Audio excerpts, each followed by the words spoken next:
And we are recording. So welcome to Land of Confusion, the Ricochet show for Ricochet members, by members, where we interview members. I'm Dave March, and this is my co-host. Hi, I'm Don Tillman, hanging in at home. Perfectly pretentious Palo Alto here. Yeah. It's a toasty day. It's a weather pickle says, I think it's 91 degrees. So here we are. And yes, and we have our guest today. Yeah, we have Arahant here, who right now all we get is a black and white like thing from Zoom. But when I do the video, when we editing later, we'll be showing him as his Ricochet avatar. So just letting you know that's what's happening here. He doesn't have a webcam, so that's how it goes. I guess being a big famous author like himself, he just doesn't want to show his face lest he gets mobbed by his legions of fans. Is that correct? That's a much better explanation than the truth, which is, well, a face like this breaks cameras. Hey. Well, we often suggest a sock puppet if you want to do it that way, but with no cam, that won't. The sock puppet won't even help. Mm-hmm. Yeah. So anyways, just starting off, we'll start down the usual basic questions to get to know our guest. And the first question up usually, and I'm going to find it out here, is, here it is. Where were you born and what was it like growing up there? Well, it was a small planet called Dirt, or something like that. And it was a very long time ago when the language might not translate so well through time and space. Now, what was it like? As an immature being, one does not know enough to judge. It is only afterwards that we can tell ourselves, this was great, or I'd rather forget it. And then we start to do both, casting a golden sheen upon the world of our youth, erasing the bad, highlighting the good. And after many years, it becomes no more than a dream we thought we once knew. In other words, it wasn't so bad. Okay, then. You do this a lot, don't you? Why did you become a conservative? When did you realize you weren't like all the other kids? Why did I become a conservative? Well, I never did. I have always been a liberal. These days, we have to classify that as classical liberal. One thing we know is that human nature is what it is. We cannot change that. We can only try to change and improve ourselves. Trying to change other folks usually backfires. At university, I did run for the student senate on a platform of making conservative run rampant on campus, but that was more about being a contrarian to all the progressives than being conservative. So when did I realize I wasn't like all the other kids? You know, I'm not really sure when I realized it, but everyone around me realized it pretty on, I suspect, pretty early on. Or did you mean about politics on that? I always knew people came from all different perspectives, so I never really thought about why the others were wrong. I just accepted it.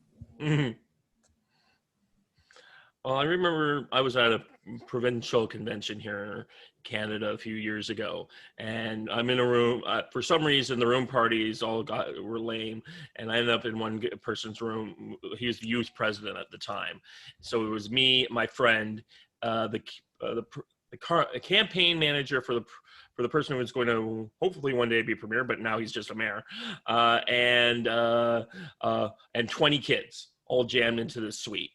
And so I'm there looking around thinking like I'm way too old to be hanging out with all you people. Maybe I'll be arrested for contributing to the delinquency of minors. But I started asking some of the girls there, why were they conservatives? Why weren't they liberals? I mean, you're all pretty and you're in your 20s. I thought this is all going to be progressive center, and then one girl starts just throwing out generic ones like freedom and freedom of speech and that. Another girl's like, the reason I'm here is because whenever I join the Liberals or the NDP, which is the far left party in my country, they are very they wanted to categorize me. And I came here into the Conservative Party. It's the first place I've never been categorized. No one ever tries to put me in a spot or make me do things. I'm just free to be what I want. So that's why she was there. So I guess we on the right are more than willing to have every kind of crazy oddball who's willing to let us be ourselves. That's about right. In fact, of course, being a classical liberal, I at least flirted with the Libertarian Party for a while, many years ago. And because they're so odd, I've just decided, instead of calling myself a Republican or a Libertarian, I've just decided I'm the only member of the Libertine Party. I actually tried that for a while. I was a card-carrying libertarian for a small number of years. I don't know how many years. But, we all grow out of that. But, the party just kept running people who had, were just thoroughly unqualified, and it was pretty awful. Yeah. Well, libertarians are a special bunch. Like the guys who can't fit anywhere else end up there for a while, and then they try to fit back in. My next question, it usually is, what is the most important part of conservatism to you? But what is the most important part of classical liberalism to you? The hot women. Oh, I mean, hold it. No. I mean, I like the discussion of ideas. It's we on the right, whether classical, liberal, conservative, that whole group, we can discuss things that aren't political. Now, if a progressive discusses architecture, they have to put every building into its place as a patriarchal construct oppressing women and minorities. When we discuss architecture, we can discuss why a building works or doesn't work. We can discuss whether it is ugly or beautiful.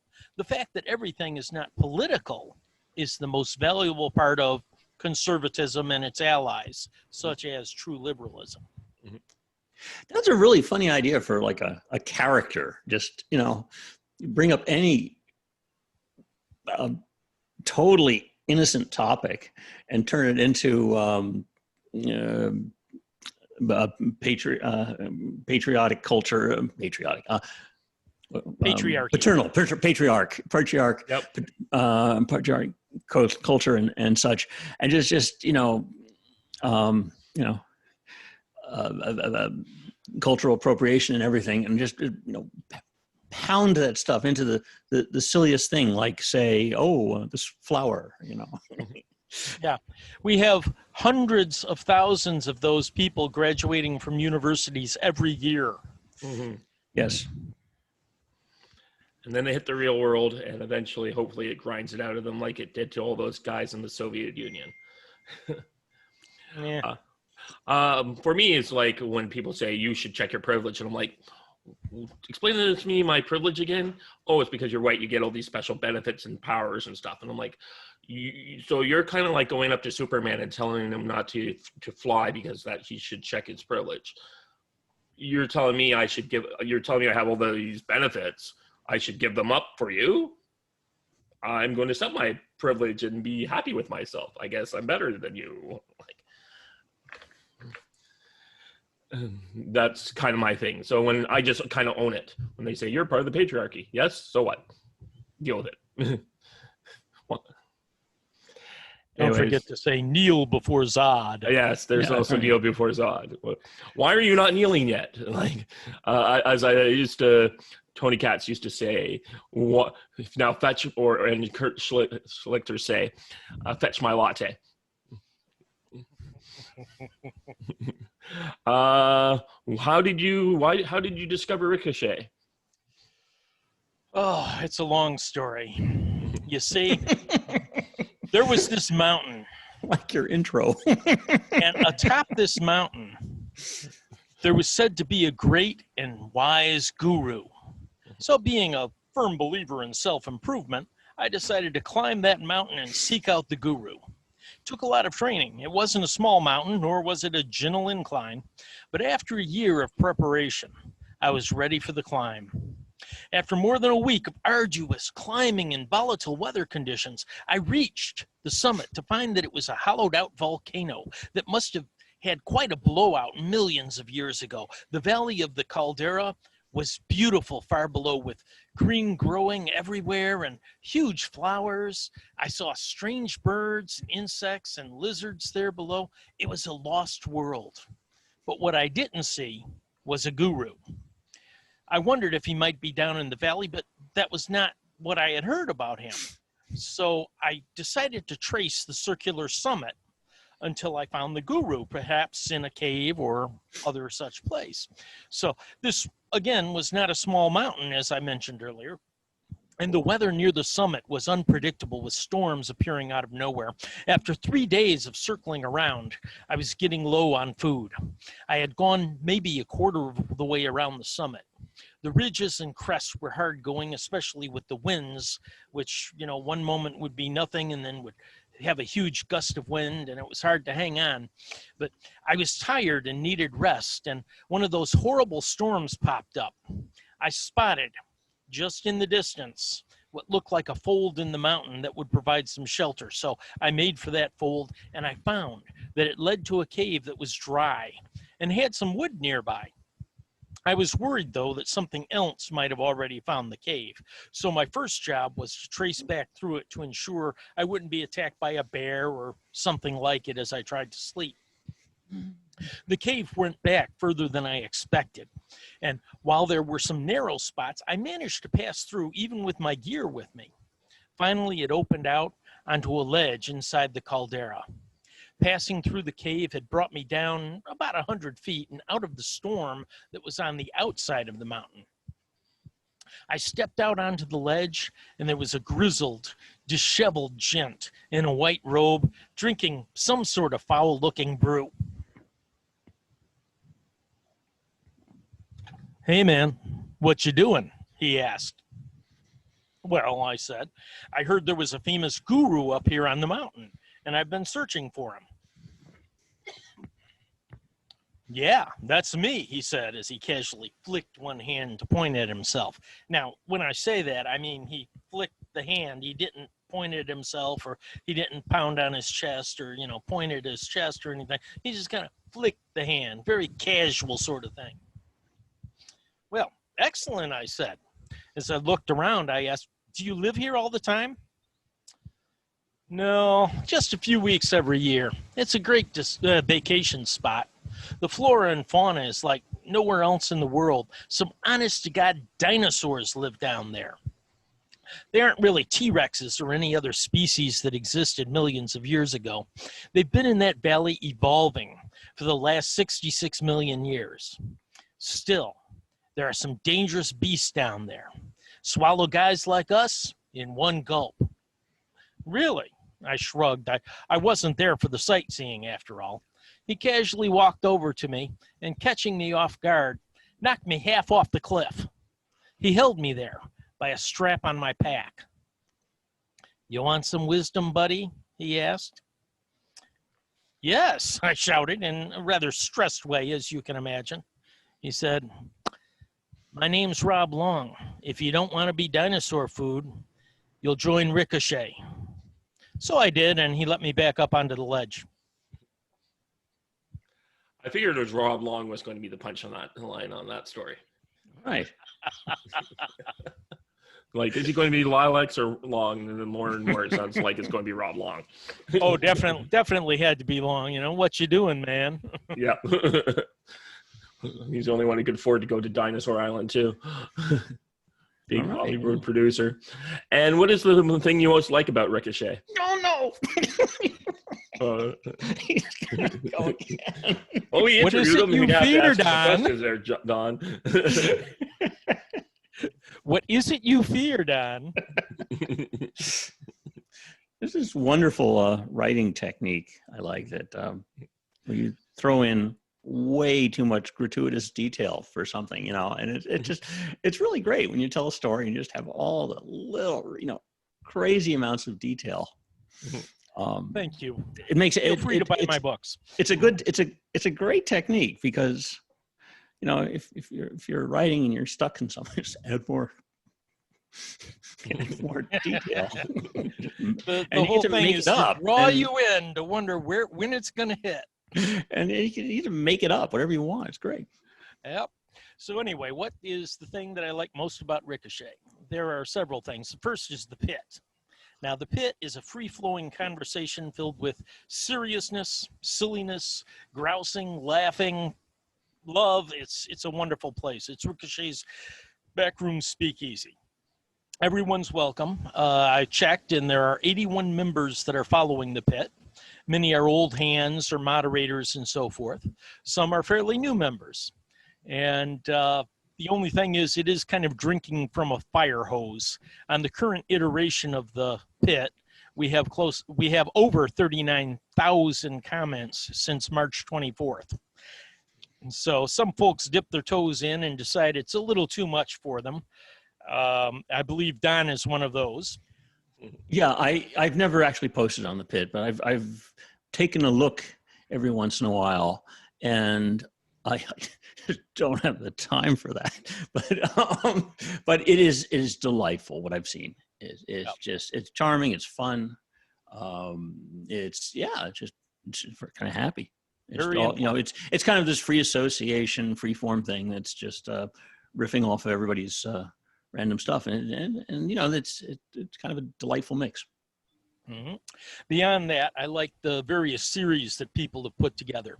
10 Cents, who created the pit, also started the Quote of the Day series and the group writing series that is now coordinated by Clifford Brown. Mm-hmm. There's the sinister Randy Webster, who has his Saturday Night Classics for music. Diction is a Choice has a Saturday radio series. C Writers does his book reviews. Then there's Vince Guerra's Movie Fight Club. And all of these add to what Ricochet is. They bring variety for us. It's not all about politics. It allows us to discuss those ideas that I mentioned earlier. It also allows us to discuss art and the philosophy thereof. So I tend to avoid most of the political posts since they devolve into the classic argument, yes, it is. No, it isn't. Yes, it is, and you're an Itwin Shortlew for thinking otherwise, et cetera, et cetera. Yeah, it's great to see there's all these different kind of things on here. By the way, I'm just going to mention here and remind Don that he decided he was going to post this particular next episode of Ricochet. So I'm looking forward to him describing exactly what this conversation was all about. Oh, I am posting? Yeah, you asked for it. I said I'd give it to you. Oh, see, Don, you should have tried the Joe Blow joke thread that I suggested you should start. Oh, the joke. You could have told him, no, I don't have time. I've got to maintain this thread.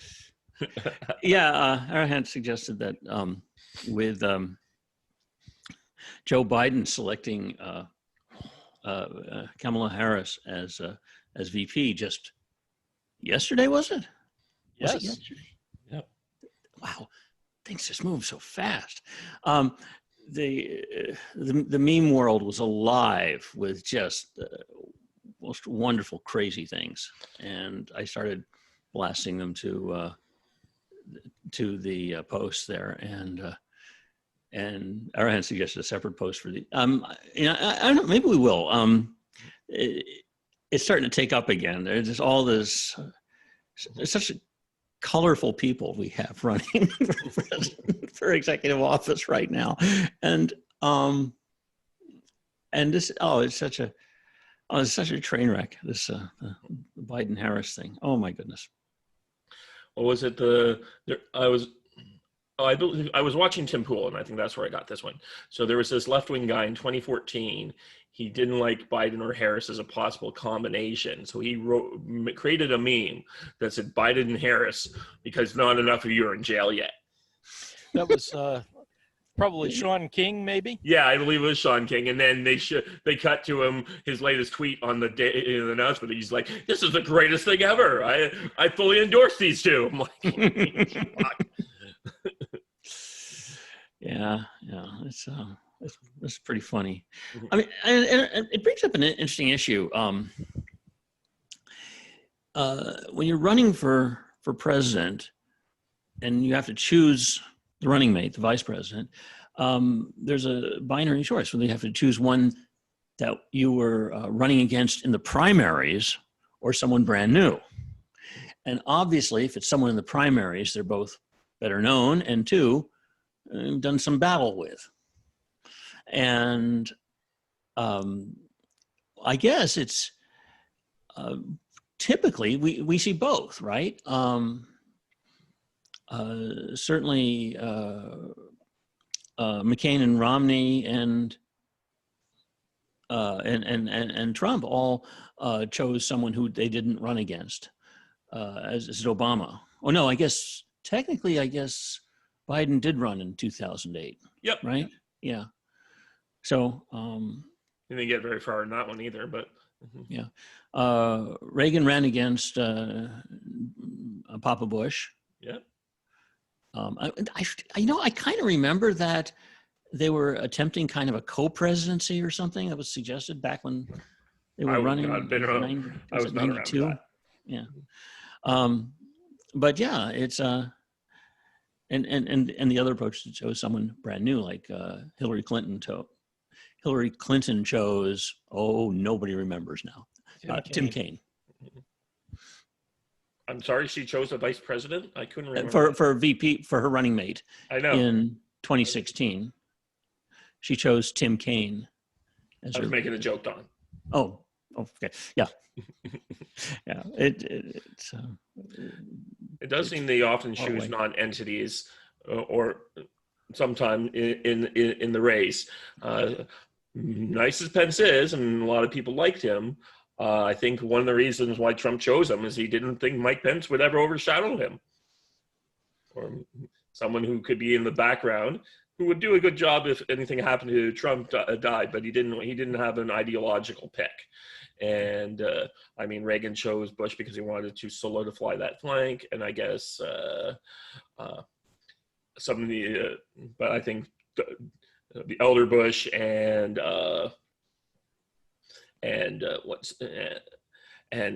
Hillary both chose people who, in a similar kind of vein, that they wanted people around them that they knew would never overshadow them, but could. Well, it's tough to overshadow Donald Trump. Yeah, there's a few people I think that could have done that. Really? Oh yeah, there's. Part of it is also balancing in one way or another. If you have someone at the top of the ticket with a lot of experience, you might have someone young and fresh on the bottom of the ticket to try to attract more young voters. So Papa Bush had Dan Quayle, who was, a fairly successful Indiana senator. Likewise, you have someone young like George W. Bush. He had Dick Cheney as the older, wiser hand. And which is what Obama did with Biden as well. Which is what Obama did with Biden, yes. Right. Yeah. I think those two really helped. I will say one thing about the Cheney and Biden and then Pence pick. They have all been people of the presidents. They've really redefined the vice presidency into something a bit more significant than previous presidents who had George Sr. did not use Quayle at all, from what I can tell. Right. The Quayle's like the last, and even Gore, I guess. Gore is the last VP who's just not important or not used. Mm-hmm. So anyway, it's been pretty exciting with that, with the Kamala Harris on now. It's just very funny. Very, very funny. Yeah, she seems to be in the same point with McCain, where McCain went out and got Sarah Palin. It seems to be, in my mind, Biden's choice is more of a Sarah Palin, like, I want to generate some excitement by having this person here who's not necessarily the any kind of regular pick that I would make. I don't think so. And here's why. The one thing about Sarah Palin was she got the base excited. There were a whole lot of us who thought about McCain, oh God, him, yeah, okay, it's his turn. We'd prefer not to, but it's his turn, and he managed to get a hold of it, whatever.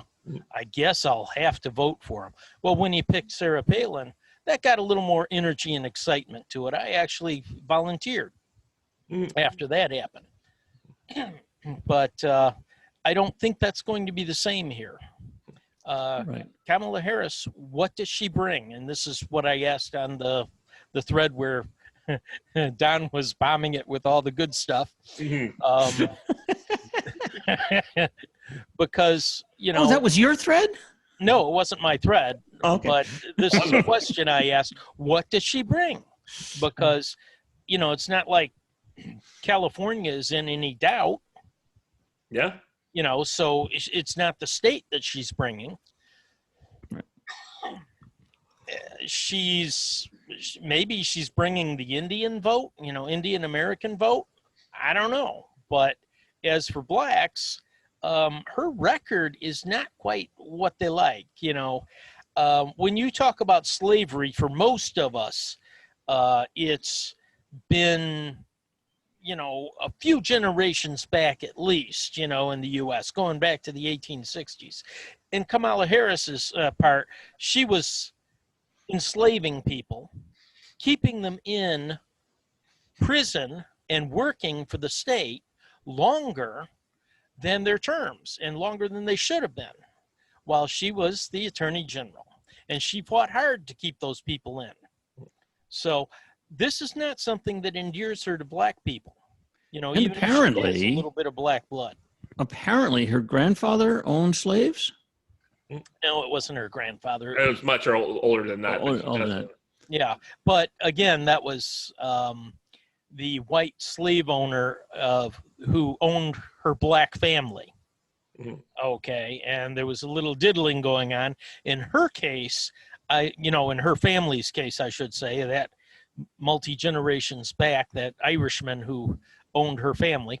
I don't know whether it was that he raped or, you know, Kamala's great-great-great-great-grandmother or whatever, or whether the grandmother was just trying to get ahead like Kamala did with Willie Brown. Yep.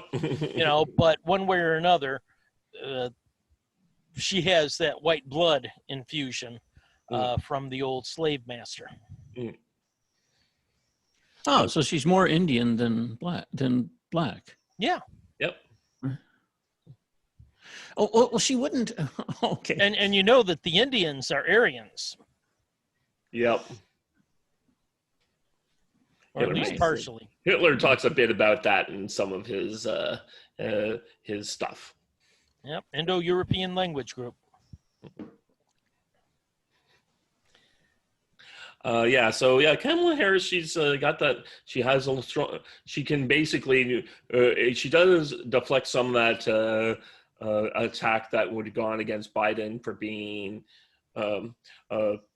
anti-crime or like letting all the rioting happen and stuff like that. At least they could say, "Look, I have Kamala Harris here. She will throw anyone in jail.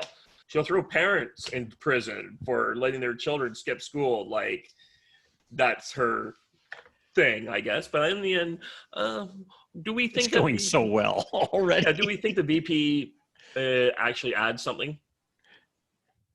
Or is it just I think sometimes it can. As I said, with Sarah Palin, she added a lot of enthusiasm to the Republican base, you know, or for the Republican base. Yes. For Kamala Harris, I just don't see it.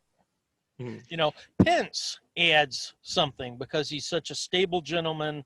He's a good Christian.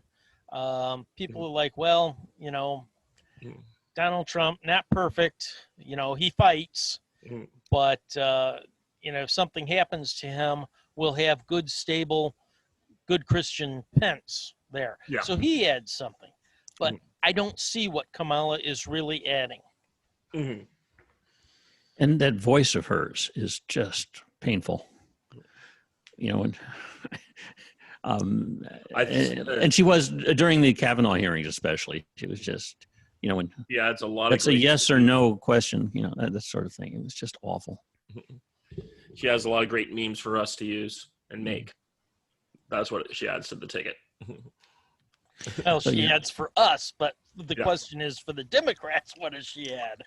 I guess they can say we're running a person of color for our VP nomination, which I just reminded a few people earlier today is not the first time that's ever happened, because the first person of color to be elected vice president was Charles Curtis under Hoover. Yes. And then people completely forgot that, but there's like this guy was freaking Senate Majority Leader for the Republicans back in the 20s, and he's a half Native American. Yes, absolutely. That would be the different Indian from Yes. Kamala, or as an Indian coworker of mine once said, "Dot versus feather." Oh, don't tell that to a Sikh. That's, why do Sikhs like feathers? No. Yeah. Sikhs have their turbans, not their dots. There's we have actually, it's interesting. Canada, we unlike various ethnic groups have joined various political parties here. So Muslims tend to be very liberal, but we got the Conservatives have the Sikhs and the Tamils have all joined up with our ranks. It's kind of interesting in that way. We kind of have the same thing here, but most immigrant groups tend to go Democrat because the Republicans just don't reach out enough. Yep. And because they do see, identity as an important factor in their lives when they first come here. Yeah, it does, except for Texas. Texas seems to be doing pretty good in getting like 44% in the Hispanic vote, as well as Florida. But it does seem that it's, from what I can tell, it's mainly California that's doing a bad job on this. Well, I also think that a lot of the immigrants coming in are maybe not up on the politics and just go with whatever's perceived as the cool party. Mm-hmm. And the Democrats do look like the cool, younger, hipper party. Although this year that's not the case this year. Let's see here. Biden and Bernie Sanders and Nancy Pelosi. It's not looking that hip and cool. Yep. Hip and cool. But for the most part, the Democrat Party has come off as the hip and cool party. Yep, there's something to the hip and coolness, but I think it's hard to say. But there are some issues I think conservatives / Republicans need to start owning and taking away from the other side. One issue I think is environmentalism. I mean, well, how the heck do a bunch of people who live in the cities own environmentalism when it's conservatives and Republicans who are out there and classical liberals out there canoeing, hunting, sports fishing, all the things that we are the ones using the great outdoors. Why do we get owned by an issue by people who never go and use it, never even see it? Why did the person down the street care more about the whales than we do? And that's certainly an issue I think we can take away from them. Yeah, absolutely. Mm-hmm. Also, I've said this before, all the environmental programs pretty much have failed, in the sense that they've all increased pollutants one way or another. Yep. And leftism always does that too. You go, these people are supporting Marxism and communism and socialism. Yet every time that, these are put in place as governments, pollution increases. Right. And I sort of, at this point, I think the best approach is, you got to fix up the mess from these programs first. You have to fix it first before you do something, before you break it yet again. And you'll never fix those programs. And they'll never fix them. Right. But they have to. I mean, one of the best things you could do is just eliminate the carpool lane. Just eliminate that. And that's just a mess. Mm-hmm. So many of these is just have been a problem. Arguably the EPA, a lot of the EPA rules have had terrible negative side effects. Of course, the famous that Colorado mine that they messed up and poured all those dangerous chemicals into that Colorado River, whose name I don't remember. But yeah, so much is just gone bad. Well, you look at the Soviet Union, I believe they had the Aral Sea is no longer a sea, it's a lake. Yep. They're destroying them. That the government got put in charge of an ocean, and then they lost it. But yeah, like especially all the EPA regulations on manufacturers, factories, that the more regulations, the better, right? And so after a while, they all gave up and closed down the factories, and then reopened across the border or offshore, where there are no EPA regulations, and it polluted even more. And while they got rid of the pollution locally, they increased it dramatically offshore, and now they talk about global warming. So I think they have to fix these things first. That said, our president seems to be doing that to a certain degree. He's relaxing some of the EPA regulations, and the incandescent light bulb ban was killed recently. So yeah, there's some things that are going well. Trump is doing a good job on a lot of things, and one of the things about the I can't remember the program right now, but he's got one where he basically helps people get out of prison and get jobs and get back mainstreamed into society with jobs and with building their lives rather than having to go back to crime to get in prison again in order to support themselves. And he's done that. He's doing a lot of things to reach out to the Black community, which of course now we've got Biden and Harris who kind of are the opposite on that. Right. So we definitely have a point of differentiation between the parties here. Right. A pretty dramatic point of differentiation. There was I remember hearing before the shutdown, basically these factories, because they were so shortage of labor because the border's been so heavily more controlled now, you couldn't get all the cheap labor coming up from Mexico or Latin America anymore. And so the factories had to go into hiring Black Americans to go work in the factories, and they then had to increase their wages because they needed the manpower. So good God, the thing that teaches how to basic economics. So you make a labor shortage, you will increase wages. But in my experience, my friends on the left don't know what economics is. Right. But that is very true that we had real wage growth for the first time in like 40 years. Yep. Yeah. As opposed to just inflationary wage growth. So that was a very good thing. And that was Trump's doing because of the way that he, was working things. And all of his policies coming together to help Americans. Yep. So I'm going to guess, getting slightly off the Trump train for a moment. I'm curious where you chose your name Arahant from. It actually comes from a character in a book. How can I remember the name of the book? Whoop. Hold on, I just pulled out my hearing thing so I won't hear you talk. Okay.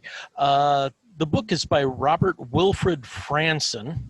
Okay. And hold on, I've got a second book, which is the prequel to it. That's called Sphinx Daybreak. But the original book, you'd think he would have it right there. Yeah.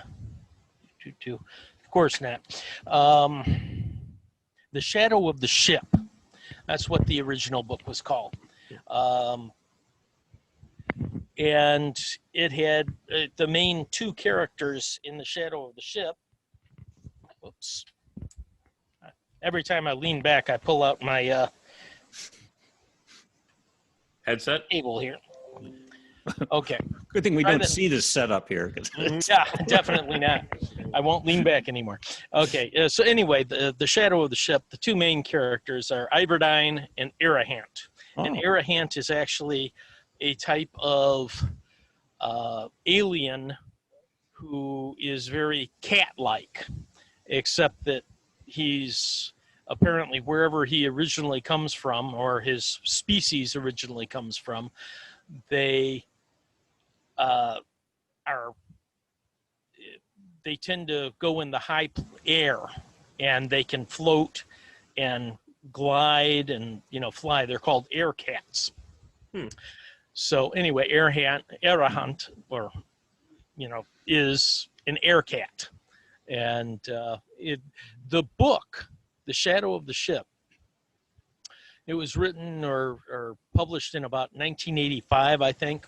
Okay. It started out as a short story in about 1979 or 78, if I remember.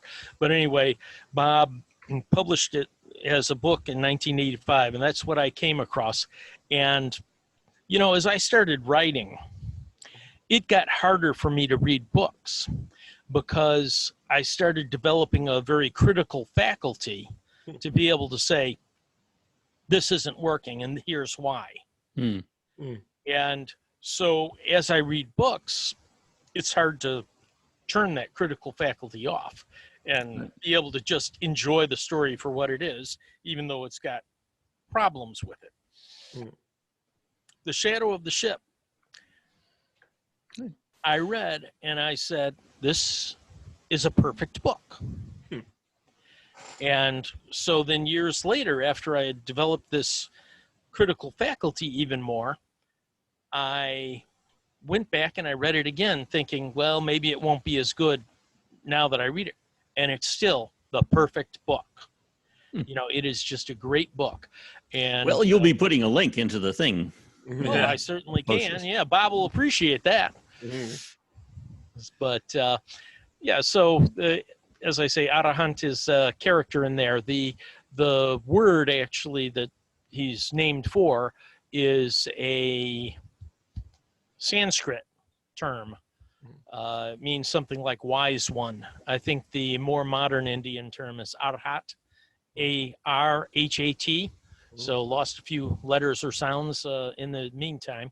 And there was an Indian submarine called the Arhat.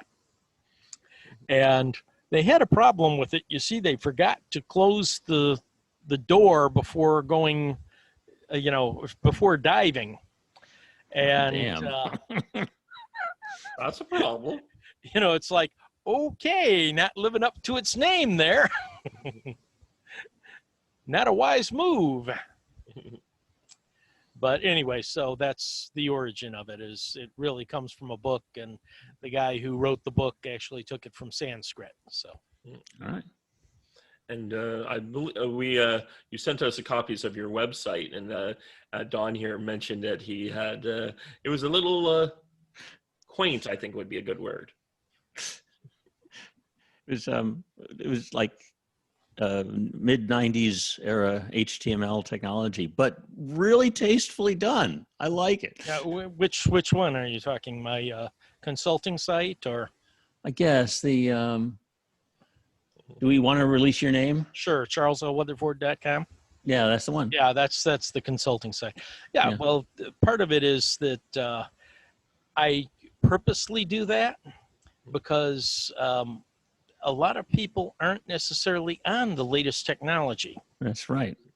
And it isn't always, if you load things up with pictures and moving things, and it's annoying. Right. And I like to say it as this has to run on your grandmother's browser. Yeah. And so that's what I do. So all that particular website, it's all text, maybe a few tables if you look at it. But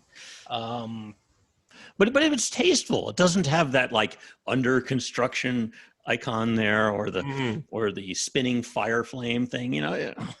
Nobody gets tired of that, right?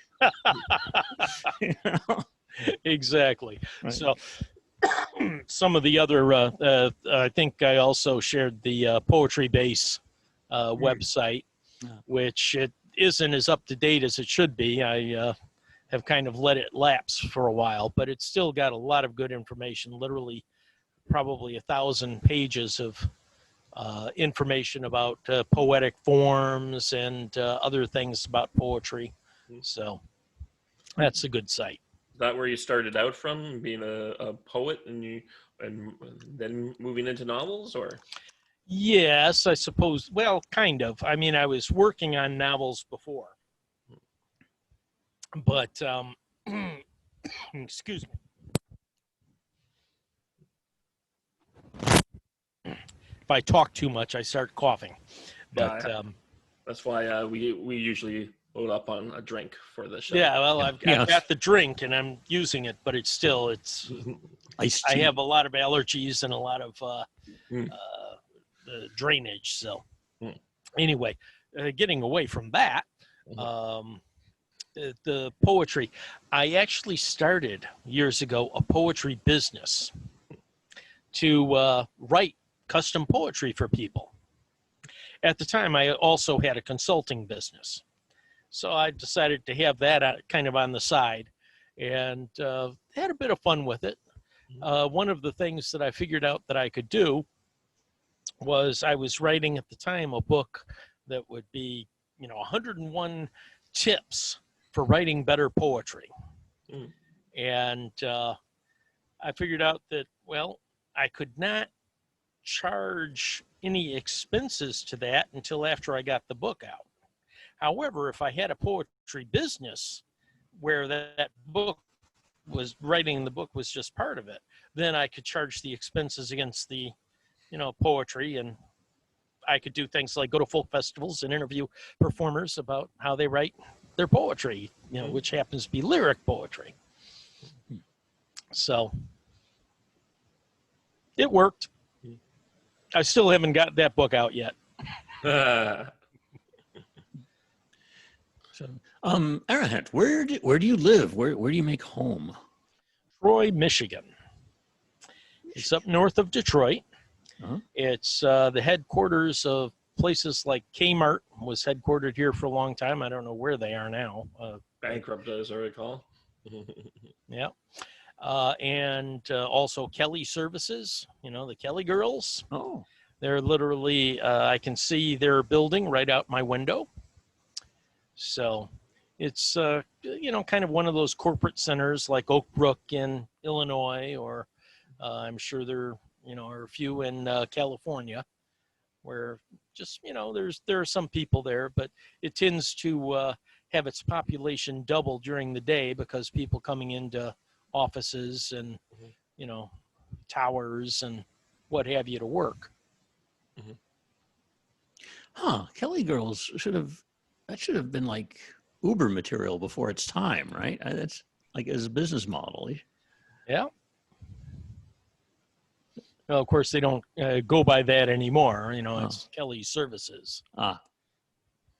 Yeah, of course. Got to be up to date. I'm a little unclear on the reference to Kelly girls. Is it like Kelly service sounds like a temp service to me? Yes, it is. Temporary workers. Okay. Right. It's a very old one. I used to get the Kelly girls because that's where the temps would come from, I guess. They were usually women, usually secretarial kind of. At least that's things. How they started out. That was 1946. A little before my time. If you need some typing or steno kind of thing, I think that was the intent, but it's been a while. Okay. What else is there? So we could always get back to the election, or we could go down another fence. Oh, why don't you tell us about your book series? Okay. Oh yeah, sell your stuff, man. Yeah. The books that I've got out there under my name. Which is? My name? Yeah. It's still Charles L. Weatherford, just like it was with the website. There you go. There you go. Big letters. Big letters. And that would be Charles L. Weatherford. Yes. it's a science fiction series called the Hidden Angels series. It is, so far, 2 have been published. You can find them on Amazon for Kindle. The first one is called What Angels These? And the second one is Angels Revolting. And the basic premise is that a person who has modified genetic material winds up in a universe very like ours in 1700. Maybe it's a parallel universe. Maybe he came from a parallel universe and it is ours. I'm not sure. But basically, it's an alternate history where this gentleman, winds up on Earth. And he contributes his genes, which happen to have give some abilities, especially to those who are descended from him on both sides.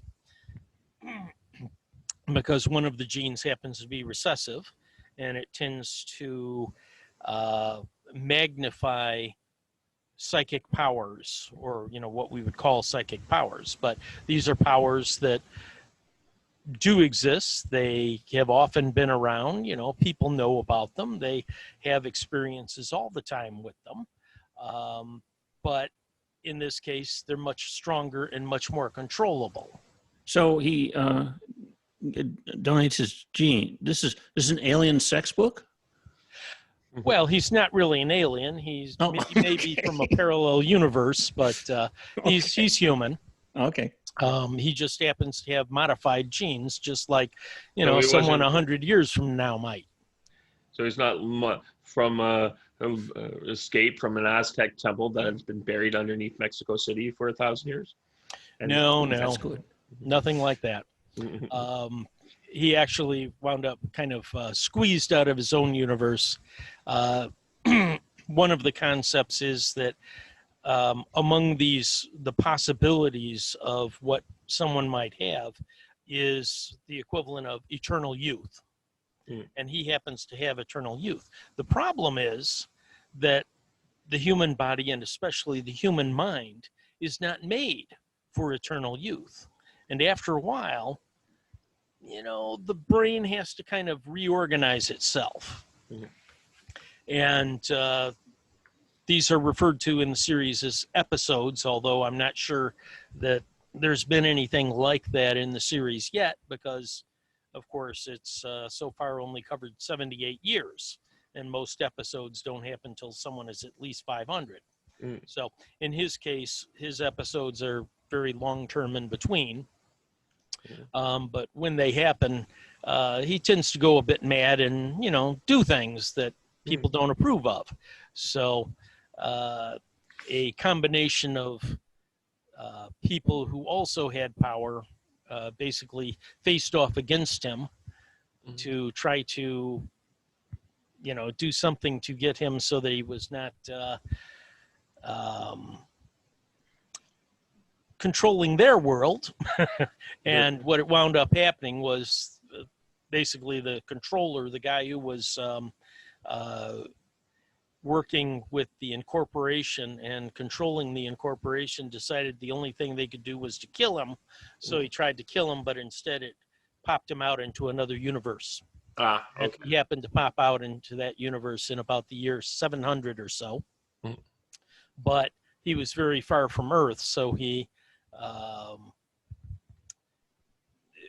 basically created a spacecraft around himself. Again, he's got a lot of powers. So, and then he kicked it off toward Earth, and it took 1,000 years to get to Earth. By that time, he was out of his episode. And he was, spoiler alert. Yeah, well, I mean, hey, This is the intro story. This is all happening, within like the first chapter or so. But he does remember where he came from then. Yes, he does. Okay. But he tries to keep things a secret because, of course, not everyone else has all these powers. Yeah. So that's why it's called Hidden Angels. And the angels reference comes from one of his granddaughters who happened to marry her first cousin. and she referred to her children as the special angels of the particular country they were in, because they all had power. And so they were kind of the secret weapon that they had against the Spanish they happened to be fighting. So in the first book, it covers from 1700 to 1763, gets us through the 7 Years' War. And then the second book goes from, 63 to 1778. And because the British colonies happen to have a lot of these angels, they decide they fight, and of course they win the war much sooner in 78. So in the third book, we're going into the middle of 78, and France and Spain, 3 days after the war was finished, decided to finally come in on the side of the Americans. They didn't know it was finished and that a treaty had been signed with Britain. So they declared war on Britain. So this is where it's going from here, is into that. But unfortunately, my characters do not cooperate with me. And they do things without my permission. They come up with these harebrained ideas. And one of them happened to go back in time by about 140 years. And so then she got married and had kids, and that means that these special genes were actually there where she got married in Scotland. And again, we have more angels in hiding, because they're hiding from the other branch of the family that doesn't know that she's gone back in time. So it gets complex, but that made it so that instead of very quickly writing the third book, the third book is now at least 6 books, maybe 7, maybe 8. And that's all to get 2 years in. As I said, the first book was 63 years. The second book was 15 years. Well, the next 8 books will cover only about 2 years. Yeah, you might have bitten off a bit more than you can chew with that. Yeah, as I say, the characters, they never cooperate. It's like I have a mystery book that someday I'm going to finish writing. But the problem with it is right in the middle, the hero, the detective, gets killed. That can be an issue. Yeah. So, I mean, this definitely presents a problem, both for the author and for the detective, who still has to, solve the mystery, or however you want to put it. Oh, he's a ghost or something like that. He can come back and advise the next guy. That's exactly what he has to do. But of course, he doesn't know how to be a ghost, because, he hasn't done this before. Yeah. So he has to learn how to be a ghost. But luckily, the author sends help by he's causing enough trouble as a ghost that the bad guy brings in someone who supposedly is a medium and can talk with ghosts. But he pisses off the bad guy, so the bad guy kills him too. But he knows enough about ghosts to teach the other guy how to be a ghost properly and how to get the job done.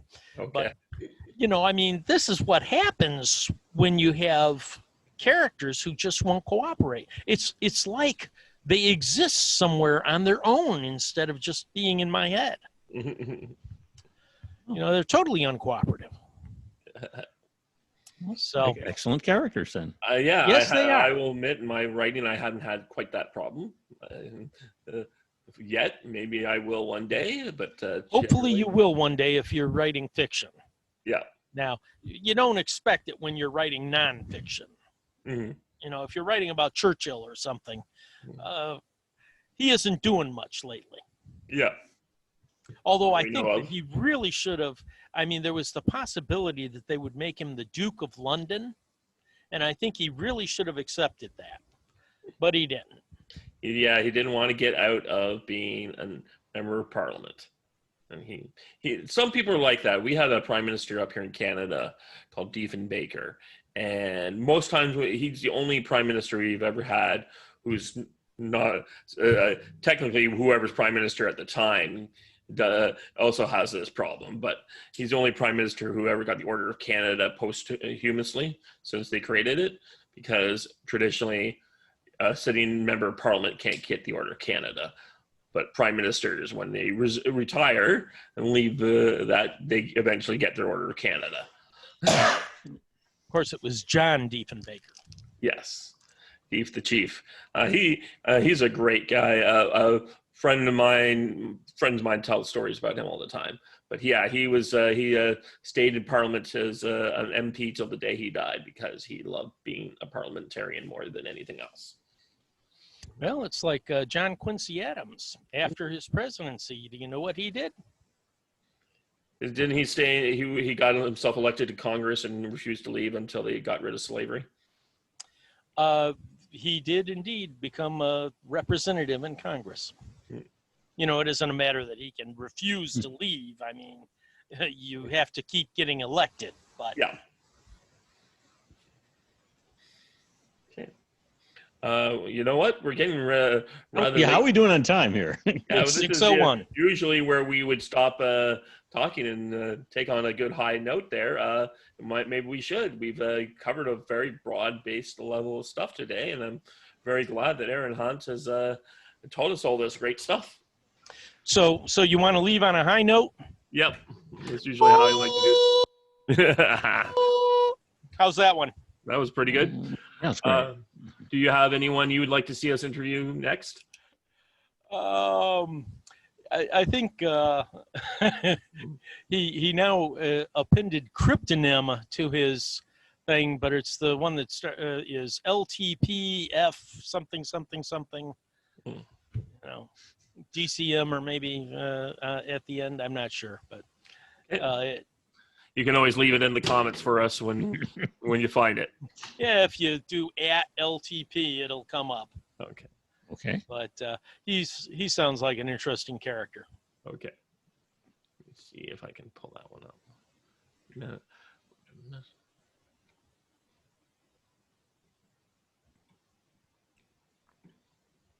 Just gonna quickly try and bring this up. So compose. Pardon me, I have a cough here. Okay, I'm back. Yeah. No, my @ system is pretty abysmal. That's why I've been doing the some of the other processes. So yeah, that's been pretty good. Thanks for coming out and talking to us today, Arahant. Maybe we'll get you.